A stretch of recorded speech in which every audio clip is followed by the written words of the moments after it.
Magandang buhay sa lahat. Enrique Hill, spotted with EJ Nacion. At MOA NBTC, Philippine Game. Supporting Nezel Soberano. Napaka-supportive best friend talaga, sina EJ, at Ken, kay Nezel Soberano.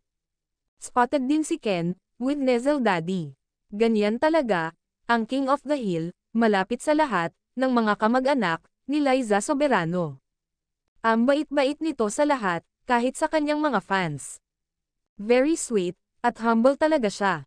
And here's some snaps, from yesterday's celebrations, of Wiltelcom's anniversary.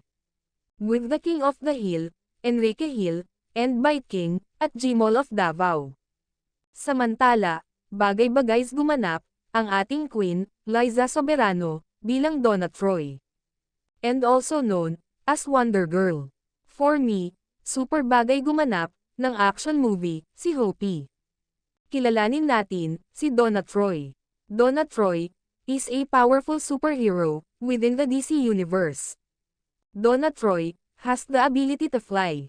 She is also a member, of the Teen Titans, Justice League, and Dark Stars.